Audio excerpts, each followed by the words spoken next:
Assalamualaikum warahmatullahi wabarakatuh. Perkenalkan, nama saya Widodo Purnotomo dari Prodi Sistem Informasi. Di sini saya akan menjelaskan tentang lisensi open source, macam-macam, serta kelebihan dan kekurangannya. Apa itu lisensi open source? Lisensi open source adalah perjanjian hukum yang mengatur bagaimana perangkat lunak atau proyek perangkat lunak dapat digunakan, disebarkan, dimodifikasi, dan berbagi oleh orang lain. Ini adalah dokumen yang menjelaskan hak dan kewajiban pengguna terhadap disebut perangkat lunak open source. Nah, jadi ketika kalian menggunakan software, misalkan Adobe Photoshop atau bahkan Premiere, itu kalian harus membeli sebuah lisensi, baru kalian bisa menggunakan software tersebut. Atau bahkan Microsoft Word, Microsoft Excel dan sebagainya, itu kalian harus membeli lisensi. Tapi ada software atau produk di mana kalian nggak perlu membeli, kalian bisa menggunakan secara gratis dan itu legal. Nah, itu adalah open source. Open source adalah sebuah software atau produk yang dimakan secara komunitas oleh orang di berbagai seluruh dunia. Kemudian ada berbagai macam lisensi. Nah, lisensi open source itu ada apa aja? Ada Apache lisensi, GPL, MIT, dan BSD. Sebenarnya ada banyak lisensi open source, tapi di sini saya akan membahas 4 ini. Pertama, lisensi Apache. Apache lisensi adalah jenis lisensi perangkat lunak yang memberikan kebebasan kepada pengguna untuk menggunakan, mendistribusikan ulang, modifikasi, dan menerapkan paten pada perangkat lunak. Namun pengguna harus menggunakan lisensi asli, hak cipta, publikasi, dan melaporkan perubahan jika ada modifikasi. Mereka juga dilarang menggunakan merek dagang atau nama produk asal dalam distribusi ulang dan tidak memiliki hak untuk modifikasi dalam hal misalkan perangkat lunak. Nah, salah satu yang pakai lisensi Apache ini adalah Apache HTTP Server. Kalau misalkan kalian backend developer, kalian pasti sering dengar namanya Apache Server. Kemudian ada Apache Kafka, Apache Hadoop, Apache Kotopah, dan sebagainya. Nah, kelebihan dan kekurangannya. Satu, kelebihannya adalah lebih fleksibel. Kemudian perlindungan hukum, kolaborasi, dan kompatibilitas. Kekurangan itu atribusi, kewajiban penjelasan, kebebasan. Kedua, ada GPL license. Nah, ini merupakan salah satu lisensi open source yang lumayan banyak digunakan di project-project open source. Kalau misalkan kalian ngecek GitHub, itu nanti bakal sering nemuin ada namanya GPL license ini.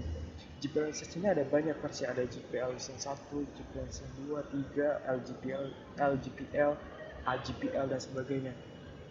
Mereka mungkin benar untuk menggunakan mendistribusikan memodifikasi perangkat lunak secara komersial. Versi 2 tidak mungkin klaim paten, lebih ke lisensi AGPL. Versi 3 yang merupakan serupa dengan GPL namun lebih fokus pada perangkat lunak yang diakses melalui jaringan seperti situs web. Pengguna harus memiliki lisensi yang tidak dapat membuat kode dengan kasus kerusakan perangkat lunak. Jadi kalau misalkan kalian yang kerusakan atau bug, kalian nggak bisa nuntut. Nah, salah satu yang menggunakan GPL lisensi dalam projectnya adalah kernel Linux. Jadi Linux yang sering kalian pakai, misalkan Android, Ubuntu, Debian, Linux ini tuh berbasis Linux kernel yang dikembangkan oleh Linus Torvalds. Itu menggunakan lisensi GPL. Kemudian kelebihannya satu, perlindungan kebebasan, kewajiban berbagi, dan komunitas yang kuat. Jadi GPL ini salah satu lisensi yang punya komunitas yang kuat.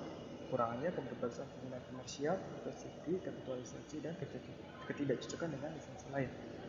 Kemudian ketiga, lisensi MIT adalah lisensi perangkat lunak sederhana yang memungkinkan pengguna untuk melakukan apa saja pada program apa saja. Pengguna hanya perlu memintakan lisensi dan hak cipta pembuat saat mendistribusikan ulang tanpa larangan menggunakan merek dagang. Tidak ada hak untuk membuat dalam kasus kerusakan. Nah, salah satu project atau tools yang menggunakan MIT lisensi ini adalah Node.js. Jadi kalau kalian pengembang JavaScript developer, kalian sering banget memakai Node.js. Node.js ini bisa buat front-end development, back-end development, bahkan IoT atau AI. Misalkan kalian mau ngembangin web menggunakan React.js atau bahkan mobile menggunakan React Native, TypeScript, dan sebagainya kayak gitu. Nah, kelebihannya sederhana, mudah dipahami, fleksibilitas pengguna, tidak ada kewajiban belajar semua kode, dan kekuatan dalam kolaborasi. Kurangannya, kurang perlindungan hukum, kontrol yang terbatas, dan potensi penyalahgunaan. Kemudian keempat ya, lisensi BSD atau Berkeley Software Distribution. Ada lisensi perangkat lunak bebas dan open source yang berasal dari Universitas California, Berkeley. Lisensi BSD dikenal karena sifatnya sangat permisif dan memberikan kebebasan tinggi kepada pengguna perangkat lunak yang menggunakan lisensi ini. Nah, salah satu yang pakai lisensi BSD adalah Nginx.